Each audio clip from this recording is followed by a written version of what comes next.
সম্মানিত হাজিরিন, এই হলো আল্লাহর হাবিব সাল্লাল্লাহু আলাইহি সাল্লামের চরিত্র। গতিকে যাকাত সম্বন্ধে বলতেছি, যাদের উপর যাকাত ফরজ, আল্লাহর ওয়াস্তে যেভাবে নামাজ পড়া ফরজ, যেভাবে রোজা রাখা বাধ্যতামূলক, এইভাবে আপনার সম্পদের যাকাত প্রদান করা বাধ্যতামূলক। যদি কোনো মানুষের যাকাত প্রদান করে না, তাহলে তার কি শাস্তি? আল্লাহু আকবার। কোরআন শরীফে আল্লাহ সুবহানাহু ওয়া তাআলার ইরশাদ, ইন্নাল্লাযীনা ইয়াকনিজুনাল যাহাবা ওয়াল ফিদ্দা ওয়া লা ইউনফিকুনাহা ফি সাবিলিল্লাহি ফাবাশশিরহুম বিআযাবিন আলীম। যারা নিজের সম্পদের যাকাত দেবে না, সম্পদ সঞ্চয় করে রাখবে, তাদের জন্য আল্লাহ সুবহানাহু ওয়া তাআলার পক্ষ থেকে কঠিন শাস্তির কিন্তু সুখবর আছে। আচ্ছা, সুখবর শাস্তির হয়? জি, সুখবর শাস্তির থাকে? কখনো না। এখানে আল্লাহ সুবহানাহু ওয়া তাআলা নির্দেশ, যাকাত না দিলে মারাত্মক ধরনের শাস্তির সম্মুখীন হবে। গতিকে কার অবস্থা কি ধরনের আমি তো নিজে জানতেছি না, একটা সীমা আছে। মাসলা মাসাইল যদি আপনারা জানতে চান, তাহলে বাসস্ট্যান্ডি সাহেব আছেন বা আরো হক্কানি উলামায়ে কেরাম আছেন, তাদের কাছ থেকে আপনারা ডিটেলস যাকাতের মাসলারা আপনারা গণনা করবা। যাকাতের মাধ্যমে নিজের মাল, নিজের সম্পদ, নিজের টাকা নিরাপদে থাকে। এজন্য আমি বলতেছি, যদি কোনো মানুষের ফিক্সড ডিপোজিট যদি টাকা থাকে, তাহলে এর উপর যাকাত আছে। এখন তো মানুষে ব্যাংক টাকা রাখতে ডরায়। জি, একটা রুমার সত্য ঘটনা না মিথ্যা আমি জানি না, বেশি টাকা রাখলে সরকারে নিয়ে গিয়া, জি, এটা রুমার উঠছে কিনা। এখন যদি কোনো মানুষের বাড়িতে রাখে, এটা হতা হই, আর নিজের তো অত টাকা নাই, কিন্তু আছে তো টাকাওয়ালা মানুষ, আছে কিনা। আবার আগের মতো শুরু, শান্তি আছে? শান্তি আছে?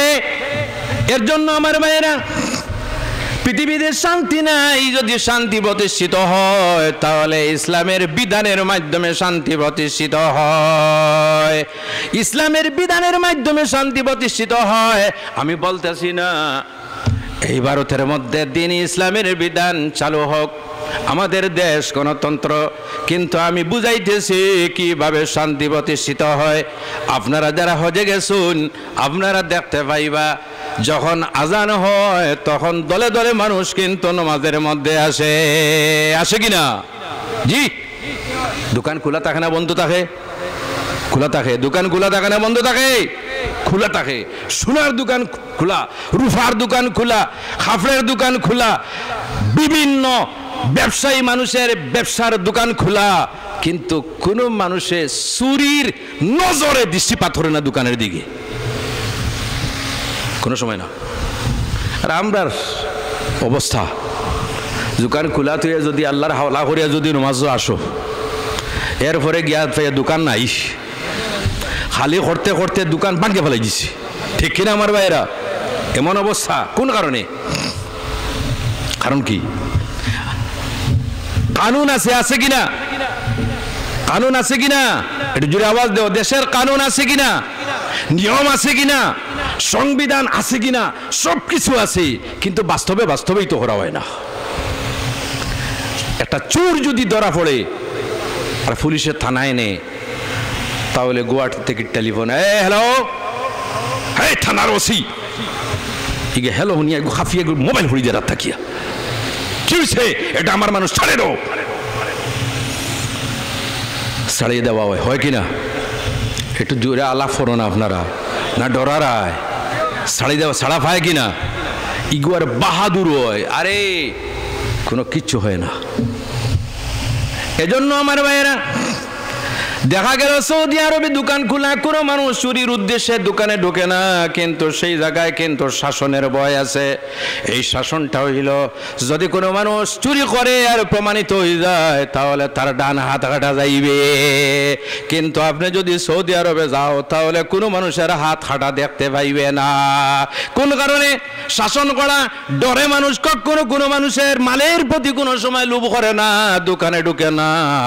কিন্তু আমাদের সমাজের অবস্থা হইল এমন ভাবে, যদি কোনো মানুষ এই মুহূর্তে, আমি আপনাদের কাছে বলতেছি, এই মুহূর্তে যদি কোনো মানুষের 10,000 বান্ডিল যদি হাতের মধ্যে যদি সে নে আর যদি হাটিয়া, আমার মনে হয় এই যে থানা আছে না, কত দূর হইবে?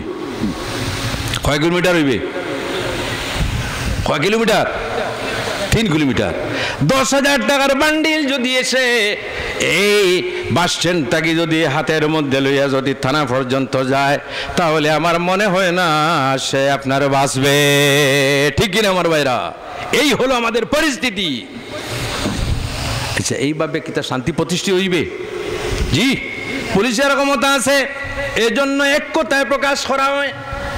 আমি বানাইছি, যে বেশি খায় এক কথায় বলে পেটুক। সামান্য দুরুশরীফ পড়ো না, আমারও সময় গেছে, সংক্ষিপ্ত করে নিব। পড়ো দুরুশরীফ পড়ো। আল্লাহ